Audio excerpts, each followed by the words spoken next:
We're sitting down to dinner. Can we play No! Now I'm mad. Mad about what? Life. Kids? We decided that Ronan is Kevin from Home Alone. Yeah? And I don't blame him. I don't blame his parents for, like, just ditching him. Go to the attic! Go! Get out of here! I have no idea. When I watched that movie as a kid, they're like, everybody's so mean to him, that poor kid. And now as an adult, and I'm like, get out of here, Kevin. Like, shut up. Oh my gosh, Kevin. We're not live, are we? No. Not that I know of, Is this anyways. a keep it real day? It is keep it. That's how I'm feeling, actually. Yeah, keep it real, Dave. This is going to be coffee with the pastor. That's what I this love is it. going to be. Coffee with the pastor. That's Yeah. So grab your cup of coffee or your favorite beverage or whatever you want, and we'll have coffee together while we talk about some stuff. Complain about our kids? Whatever stuff you want to talk about. You want to talk about some stuff in particular?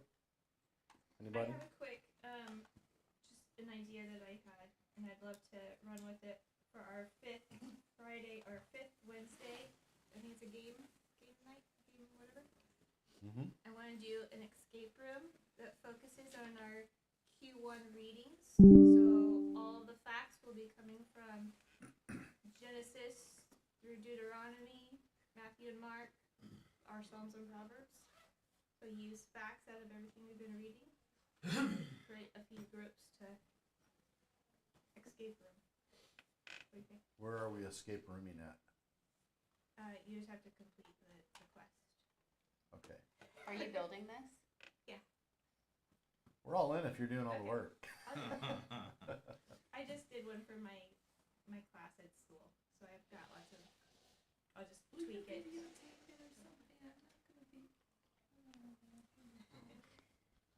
Well, then don't go anywhere. Don't travel, and you won't miss anything. That's the only thing I can tell you. I relate.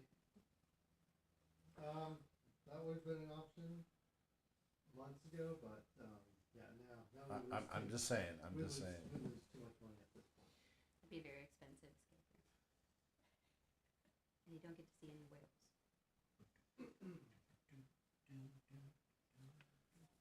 I can't believe that you're just gonna willingly go on a cruise after all your time in the nav.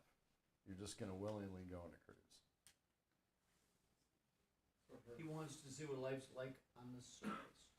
Anyways, the food At least will be he's better. on the water, dirt boy. The food will be better. I took a cruise. The food will be way better. And you won't have to stand watch. And so your sleeping arrangements probably will be too. And you'll have toilet paper. Like adequate amounts of toilet paper. Yeah. So- And water. And you can take a shower on a regular basis. Yeah, there's a lot of advantages, isn't there? We never ran out of toilet paper. That was never one of our issues. We ran out of everything at some point. Our food ended up getting, to the bottom of all the stores in that area. I was gonna say, what's going on? Walking on your food, right? Spinning around. That was Boomers had adequate storage. Well, compared to Fast Attacks, they would walk on their food. They'd pile all their food in the passageways and put plywood on top of them because they didn't have enough room to store their food. So they would just load it in, and you walked on it, and the passageway got shorter and shorter, or higher and higher as the cruise went along. Anyways. Escape room sounds fun. That's a period, not a question, not a continuation. I realize that sounded like a pause. Escape room sounds fun. And I can tailor it to whatever. I need to know the size of the group because I want to break us into smaller groups because you just can't have an escape room with 15 people trying to solve puzzles. So, and do multiple small groups. We can talk as we get closer, but like a Wednesday. I just want to look at my calendar and see It's the 29th. 29th. I'm going to be here. questions that little Fastest way out kids is can answer that we can kind of. Because they should all know Genesis, right? Like they should know.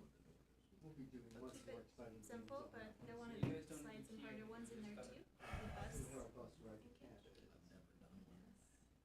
So we're doing a I bus haven't done ride it either, but instead I've of seen a like church shows ride. and stuff that they. A bus Got ride? canceled. Sounds. Oh, I'm sorry. Doing work on the tracks. Trains are cool. Well, we'll come back. Oh, at least you'll get to go one way. Some of Yeah, the neighbors good. I've heard is like really fun. I hope you guys have fun. You can make a time limit, or you can always ask them about. Are we live, Jeff? We're live. Okay, so in this coffee break we're having together this morning for about a half an hour, what topics are you interested in talking about? Could be a couple, could be one. So, I know this topic we've done before regarding, being a member of one church. Mhm. So I have a situation where one of my relatives, she loves church so much that she's a member of 3 churches. Huh? Yeah, I don't quite understand it.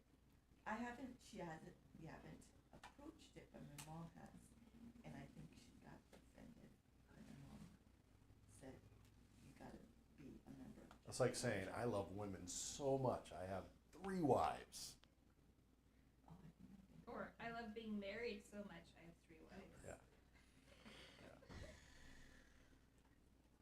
Same thing. If you're Mormon, you don't have that kind of. Well, yeah, that's par for the course for some groups, but not the Lord's assemblies. You should ask her. Do the other churches know that you're a member of this church too? Yeah, I just To see what they're. that's not normally a question I ask a potential church member. Are you a member of another church? Right? It's a question they Yeah. make you answer when you're getting married, though. Are you married? Are you married to anybody else right now before Yeah. you get married to this person? If they Yeah. ask it in the civil courts, maybe we should be asking it. I think we should be asking it. Usually, you know a person's history, though, where they came from and why they left, and all that kind of thing. If they've been in church at all. I'm trying to think if we ever were in that situation, but. No, I know that's an unusual. Well, where were you Sunday? I was at my other church. Your other church? What?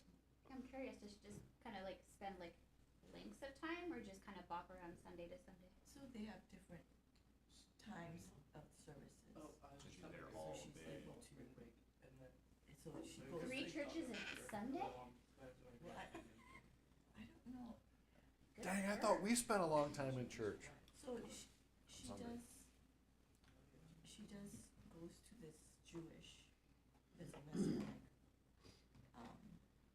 and that one sounds interesting. Hmm? He's a Baptist, but he's also a Jew, so it's a Messianic Jew, and so he talks about, kinda like what we do, you know, the history of Jews.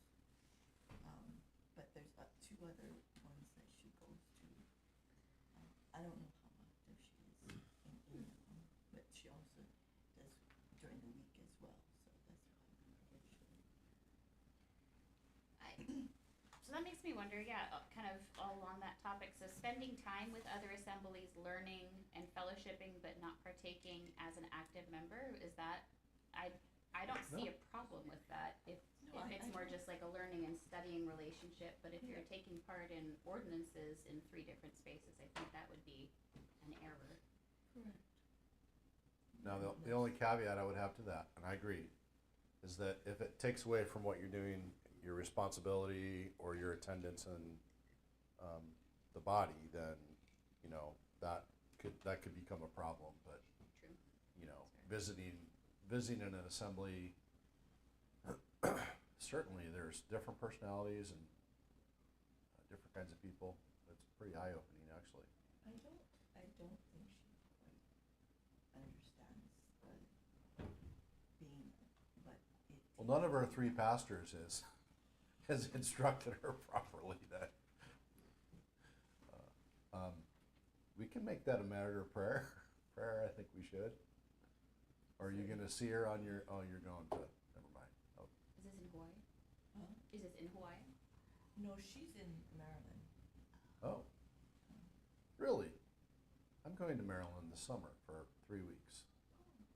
Give me her address. It's a teeny tiny state. Okay. She doesn't have room for a fourth. She can't make it out here. Well, I figured, she's open to 3, maybe add one more. So that kind of begs the question: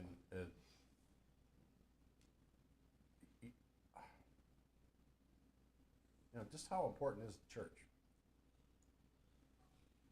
And I know you roll your eyes and go, "Oh, Pastor, we go over this all the time." Yeah, but how important how prioritized is it in your life would be probably the question. And what do you get out of it? How about some feedback from me? What do you get out of it? How about some feedback for us, not just me, us?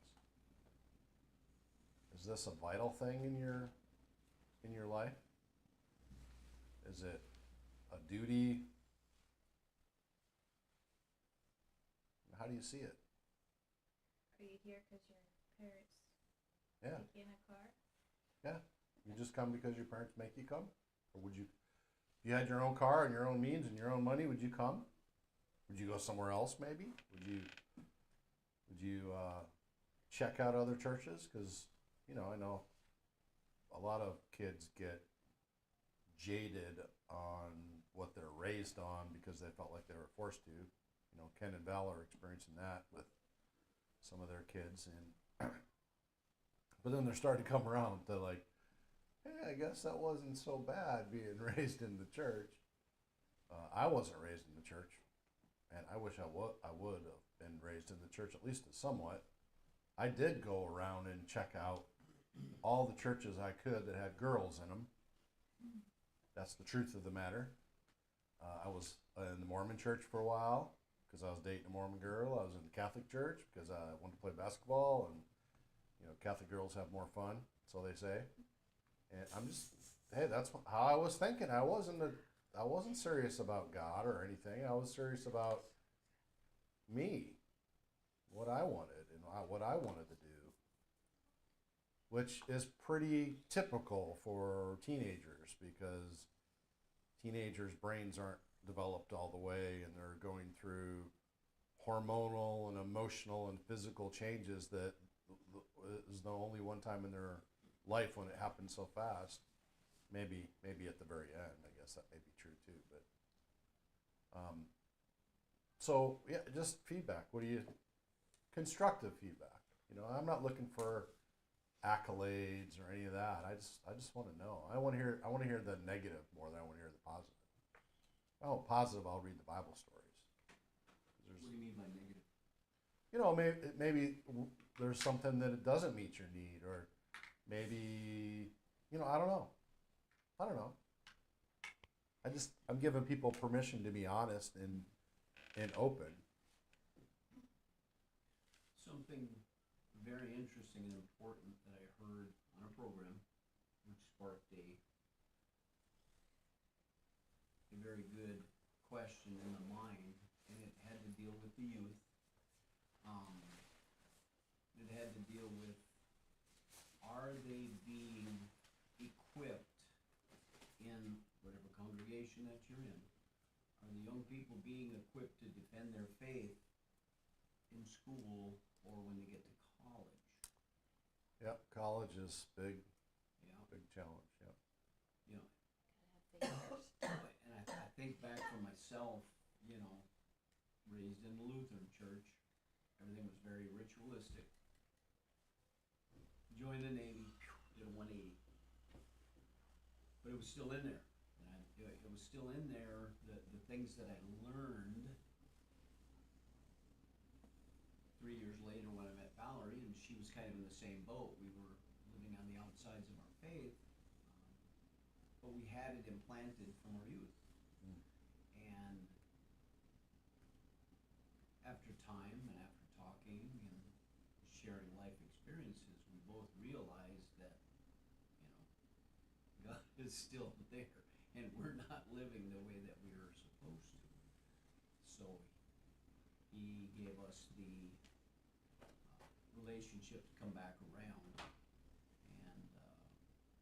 get into that right relationship. It took time, but even though mine, she had a better foundation. She was very involved in our youth group, and the youth group leaders were really involved with the kids, and they had a pretty good sized one. So I look here and I wonder about, I see the kids from the past. You remember, we were Yeah. only looking at 2 that have survived from that group, at least here. And as a parent of a teenager, I would,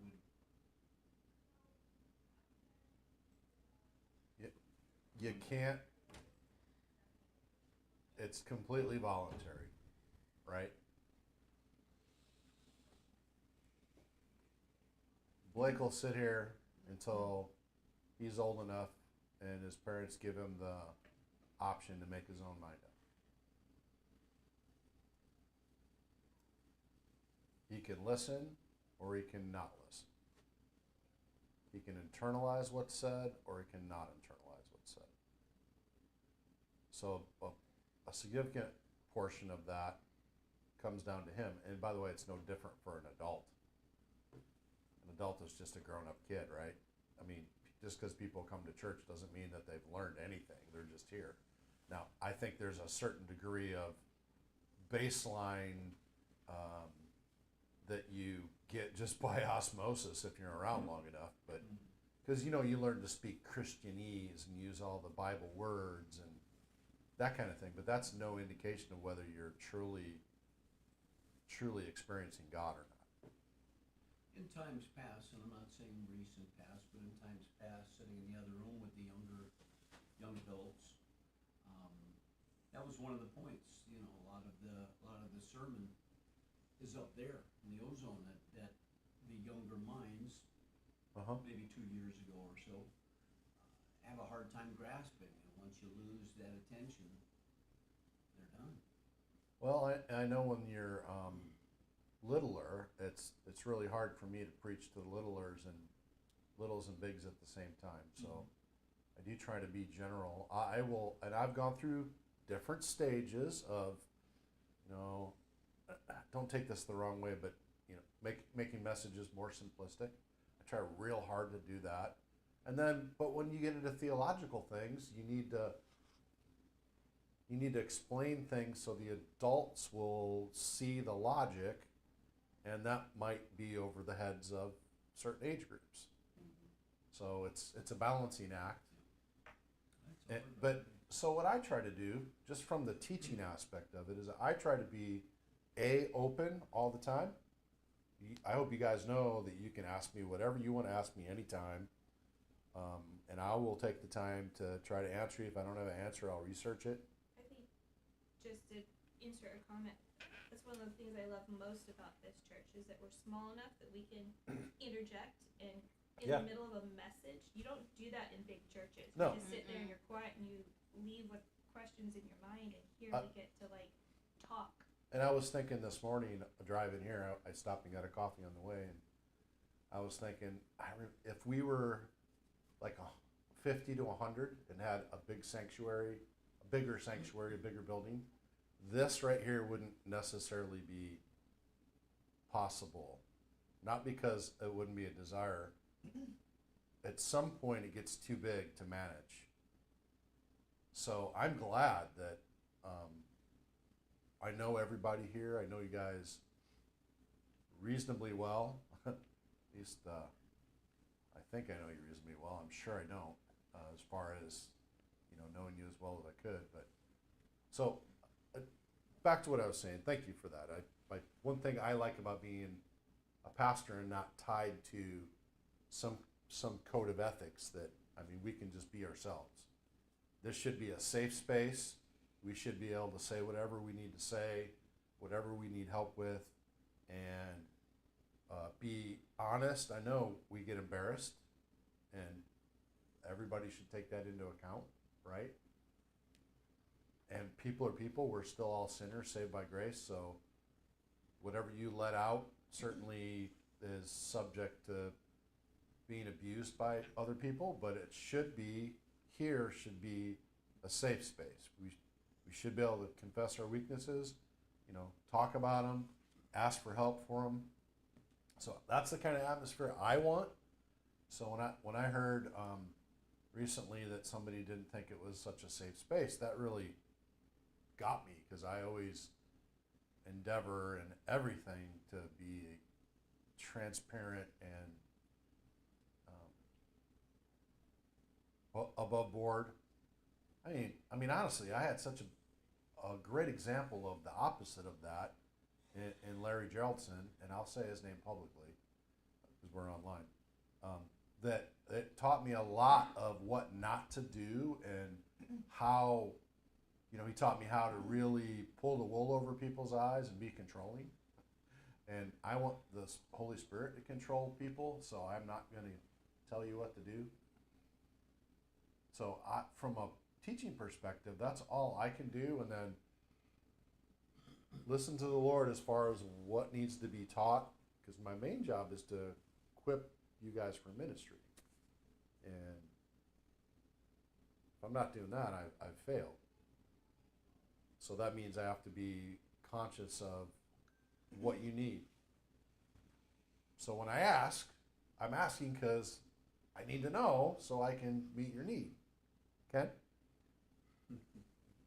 Here we go, so hold on. Everybody, don't be mad at me, but I've got to say it.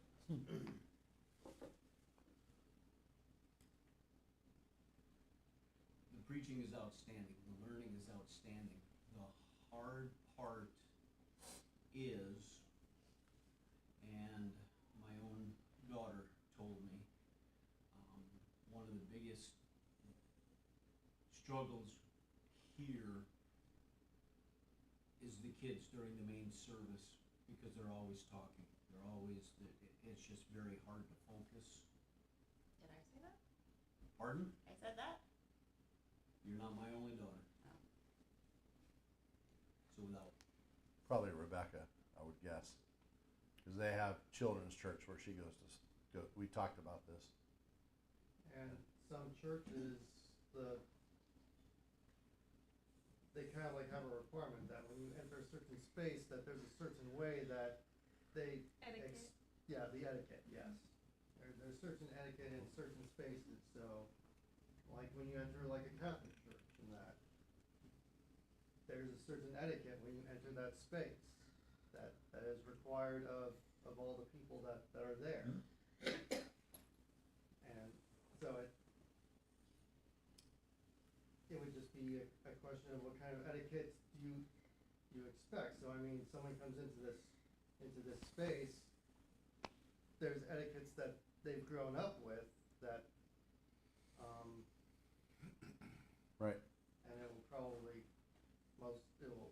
it could clash with the etiquette that we have. And I've heard both sides. So like Yep. my friend Allison, George is a very active child, and it takes her away from services because he is seen as a distraction and it's difficult. Here she was like, this is amazing. All the kids are in here, they're chatting and talking and coloring or whatever, and so she was like, I'm not the only one with a chatty child. Yeah. She loved that. But yes, there are others who come in and go, I can't focus. Mm-hmm. I'm so distracted by, 6 children talking and playing and moving and walking, and we've adapted, I think, as parents who have grown up with our children doing those activities, we could just, horse bind their ears. But for newcomers or visitors who walk into a space that feels disorganized and It does. a It bit fe- chaotic, It appears chaotic to I think some people. it's turning people away. And so I don't know if maybe when we see visitors or have visitors come, if we can tailor, maybe one of the moms goes, okay, I'm taking kids today, and we pivot to help our visitors feel, just for, ease them in. maybe they're a family that, like Allison, Right. if feels welcomed by that. But until we have conversations with them, it might be best to reduce that. Do you have a comment on what she's talking about? Because I want to. I do. Okay, go ahead. I just remember back in the day, before we started having church here, you know, when Paulie and I, you know, the other kids were kids, and you guys were like, you know, having Sunday school and service, and we had like a church at the house, or we were having church at the Dowdens. All these kids would be like outside playing, or you know, being kids, and this church, I feel a little sad because those kids don't have that. That they can't do any of that. They can't just like go outside and around and play and be kids because they're kids. That's what they do. So, you know, I think it's kind of hard on the kids because they have to be in here and then want to run around and play and be children, and they can't do that. So that's Well- why I wish that we had that we could just move the church to a place where there was a playground area for the kids to play and have fun and be kids, so that they don't have to, so that nobody's having issues with the kids playing, being children, and running, and you know what I mean. Yeah. That's So- my main thing. We all wish that we had a better, not that this is a bad situation, I think it's a pretty good situation, but it's not ideal, that's for sure. There's things that could be better. So, let's go back to your point, which is an excellent point. So my idea of what a church is has changed over the years. So I came in to church seriously at a late age, in my 20s. So all I had known is Catholicism, you know, what I saw in the Mormon church. I think I did go to a Baptist church once or twice. So very, very formalistic, very, very, like you said, etiquette. You walk in, quiet, sit down, shut up, kind of thing. You can expect that, I'm sure. So that's what I entered into my service to the Lord thinking, and over the years, it's changed to, I understand now that it's talking about, in reality, a family. I mean, that's what we call each other brother and sister, and that it's supposed to be that way. And I'm not a fan of large, multiple hundreds of churches, of people in a church. I think that's great for programs because they have the money and the backing to do some cool things. But on the flip side, just like if we talked about doing something with the kids during the preaching, other than being in the room, that tends to isolate them. They have their whole thing going. Where we're a family. I don't isolate my kids when I'm doing, when they were little, we didn't isolate our kids doing very much at all. As a matter of fact, I wish I would have ingrained them into everything I was doing more than we did already, because that's living. That's how you get to know people. That's where your bonds are strengthened. So there's a disadvantage taking them out, then there's an advantage. And no matter who walks through the door, and this is really hard because this is not how I would choose it, but if people walk in and make a judgment on one visit, they're not going to probably stick around anyways. That's not marketing. I kind of think that they're looking for somewhere where they can feel comfortable walking in anonymously at it. May not be true, but if you're turned off and you don't give a group of people or a church a more than a cursory glance, which is what that is, then also hard to hear the message when you're not accustomed to that environment. Yep. And if they're not going to hear the message and all they focus on is the environment, they're not going to come back. And so I totally agree. Like, this Yeah. is our family. This is how we are. I don't want to change who we are just for one visitor, but I also want our body to grow. Yeah. Like, It'd be nice, right? I would love our friends to stay. Yeah. Kevin and Allison, So that still sticks. if there's things that maybe we don't change 100, 180, whatever, but we can tweak here or there, or like I don't mind the girls sitting back here coloring. They get to bond and spend their time together, but I don't know, maybe just think of ideas to help. Well, and they're a little bit younger than when I would expect them to start paying more attention, right? Yeah. Like Freya's age and Maddie. Yeah, so Corey?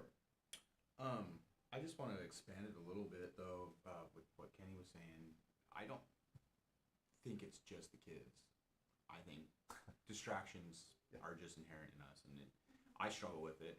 I have to be so focused on what you're saying or anybody that's speaking that sidebar conversations or the door opening up a ton. You know, I struggle with it really hard, and I would think anybody would. What would improve that? I feel like it's I not don't- just the kids. Me in a dark so- room just watching it on my phone. Well, because it's not just audio anymore; it's visual now too, right? I've been doing that for a long time, and I know that's helped some. Because Yeah. if you do get distracted, you can kind of at least get back into the context of what's being said. I know a lot of that is mine, and so I will make sure, I will try to reduce Sybil's entrances and exits and distractions in deference to the learning, because I know she's a pretty big one. I think, Well, she's little right now. yeah, she's little. She Yeah. she But can't she, help it. but she But comes and goes, and I can just stay out there with her, just so But- she's not. But see, we don't want you to be missing out on services. That's what I'm like it's a.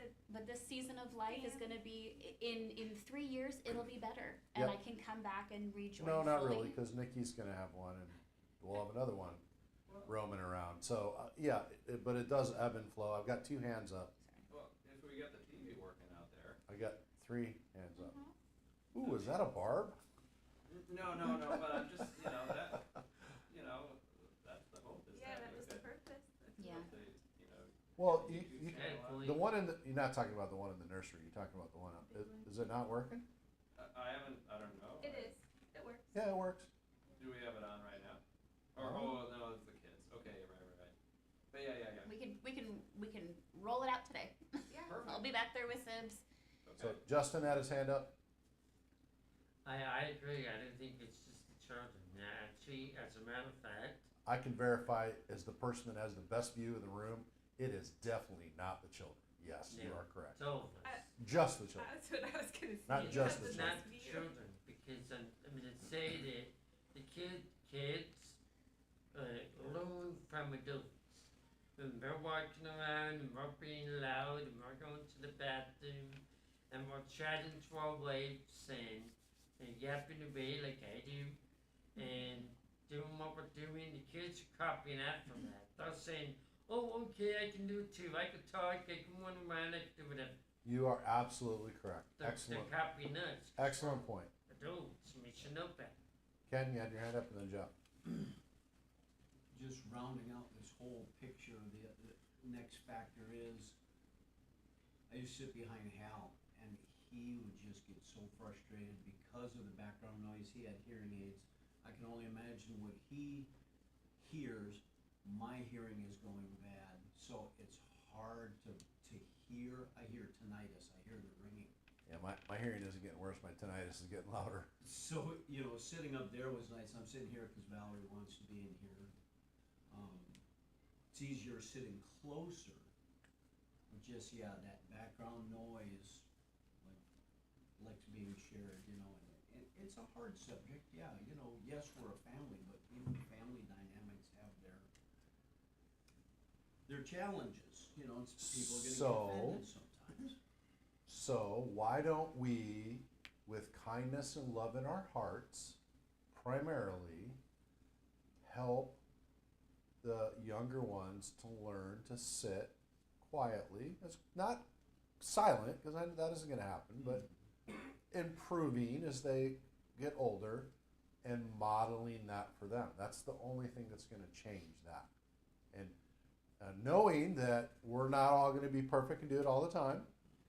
Hey, look, I could call somebody out every week if I wanted to. I have learned how to ignore it. I ignore it. If I didn't ignore it, I would never get through a message. Or you wrap it into the message. Yeah, You know, when sometimes. a baby cries, you're like, sinful nature! You're like, I love it. You've done that too. Well, Sybil has been an example in many. that's, Do we have buy-in from the parents that it is appropriate to respectfully correct children in love and tenderness? is Always. everybody, that's why I bring I it up. need to, I think that's something that should be verbalized by all parents. I hope it's very clear. Please correct any one of my children. Please correct me when I'm Yeah. out of line. But I am a little hesitant to offer correction in murky waters because I know everybody parents just a little bit differently. But I want to make sure that that's okay with everybody if that's what we're going to be doing. Yeah, as long as we all are agreed that we would like a less chaotic setting to learn in, then yes, we should do that if we're all on board. Now, Julia's, your mom's here? Is she here? She's with my grandpa right now. Okay. Is it? No, she's just visiting them. I just came Okay. with my grandparents. They just dropped me off here. Okay. Can you, I need do you have a phone? No. Okay, I get your mom. Yes, I agree. That needs to be something verbalized. So Julia's not here. Of course, Ace, and you're a little bit. I'll put you in timeout. You look kind of older, Just, but just kidding. Just kidding. Nikki, I'm totally fine. Nikki's not here. She's got Freya. Anna's not here. So we need to address this when everybody, all You're the. in charge of this back row. This is where they all sit. And you're the biggest problem. I'm just Goes teasing. against my parenting They style. love You just you gotta so let them do whatever they But want. if you could encourage them to not chat so much back there, because they're out of my reach to tap them. So we need a timeout chair, you know, the one that he's. Yeah. Freya said I don't use timeout. Freya says, I don't do timeouts anymore. You don't need that anymore. So what about Ellen? Huh. Yes, Timeout Ace. chairs your lap. Yeah, I just want to say something about the correction. Like, I don't know about like everyone else, but I'm open for like correction. And I think it's like I actually respect that if like you can sort of correct me. But I'm not gonna say names, but there are like a couple of people that not all the time, but like sometimes they're like do it, and it's like either like they don't know the full story, or and then they're just like saying what they saw, or it's like they didn't take like and they just don't take the time to like actually like figure out what's going on, and then it's like, Right. oh, you did this, and then it's like. So, That's why I said that we're all just sinners saved by grace, and sometimes we're gonna rush to judgment, or sometimes we're gonna say something when we really shouldn't have.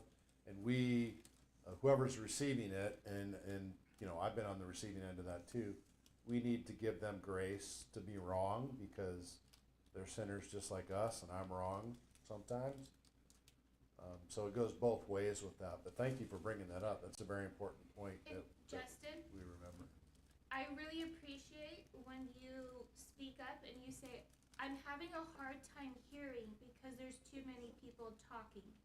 I really appreciate it when you say that, because sometimes we forget.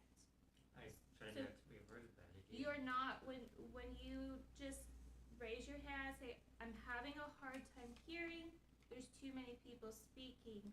It helps us be aware, so thank you for doing that. Please keep doing that. And you're welcome to tap, if my boys back here are chatting, please just tap them and just go like this. You Right. can do that to me too if I'm talking mobile. Well, you're usually not too chatty back there, but please remind our kids to help you, okay? So that means that you do that, Justin. That means that when you are respectful about that, just to clarify, that's not when you get up and yell at us and storm out. That is not what she wants you to do. Yes. Oh, absolutely not. Okay, when you say in a neutral tone of voice, hey, I can't hear, can you guys pipe down or whatever?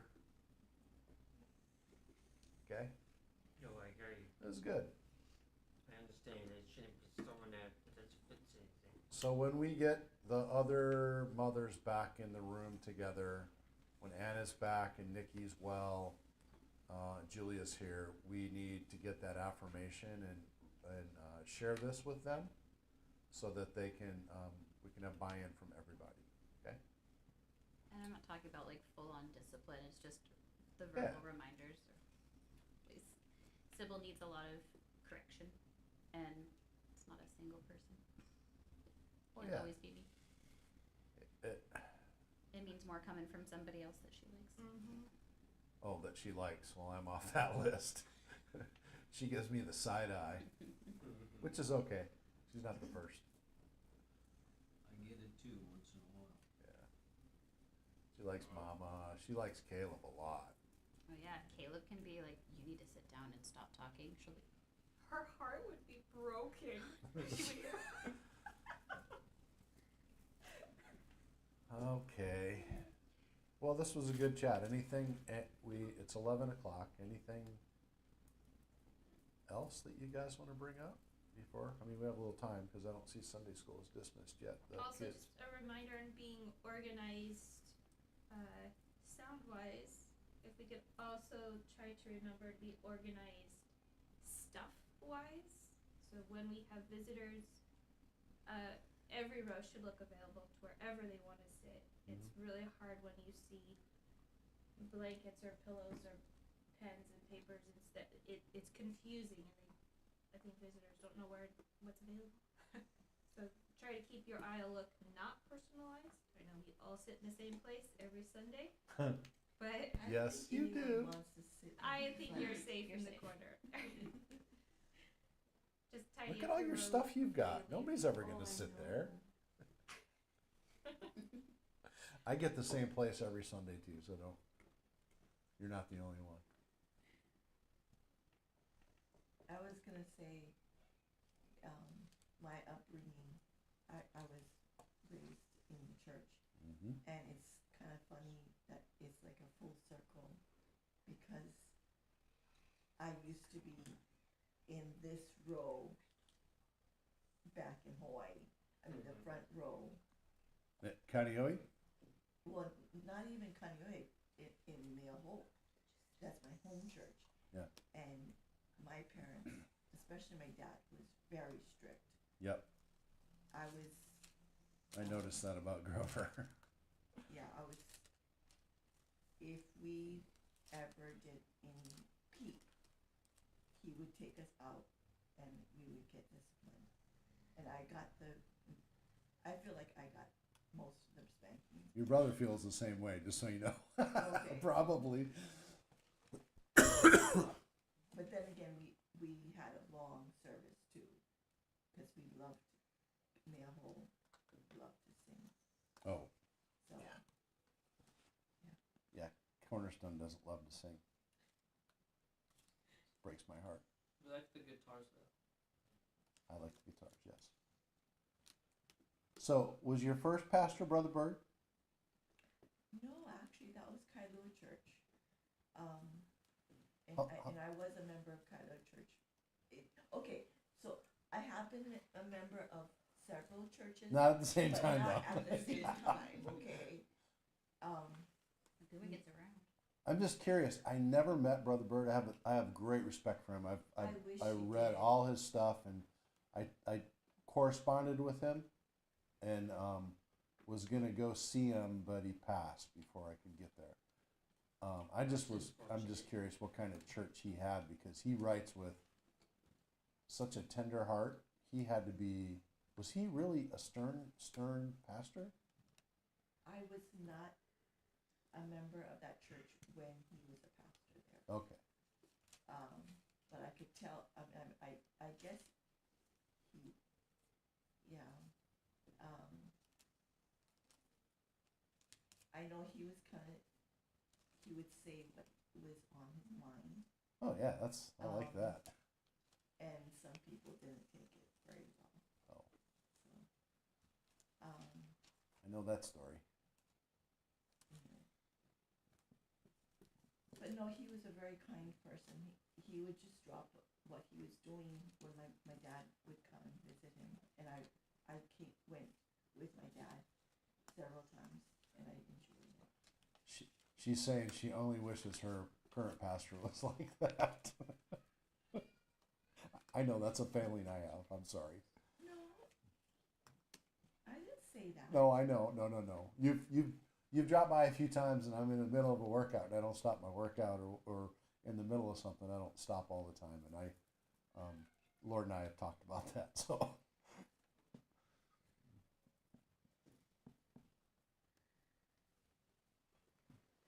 All good? Okay, we should probably close. Well, I appreciate the chat over coffee. Thank you very much.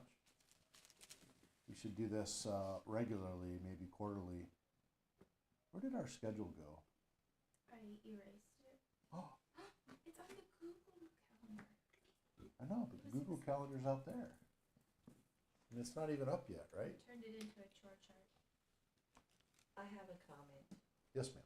I really enjoy Cornerstone because it's not, yes, we try to have schedules and be organized, but we also allow this kind of thing to happen where it's, and it's not like, Do we run on island time? huh? Do we run on island time? Yeah, this is actually the first time that we were early. I noticed. I was like, wow, Yeah. you should go get Justin more often. Well, I do. We can change if we have to. No, we can change whatever we need to change. That's all. The structure's been set by the body going from day one. So if it's time to do something different, then we need to do something different. It's not set in stone. That's the beauty of being independent of any kind of ecclesiastical control or anything, is that we can decide that, hey, the Lord wants us to do this and we can do it. So yeah, there's no reason for us to keep our quarter after schedule anymore. And I just realized this morning, I'm running on that schedule. It's ingrained in me now. It's going to be really hard to break it. But there's no reason why we can't, because there's no church upstairs anymore. It hasn't been for 9 months. I didn't realize that. It's been 9 months. All right. So do I have a volunteer to lead in prayer? Miss Laura, would you like to lead us in prayer? What? I was late. I know, that's why you get called on it.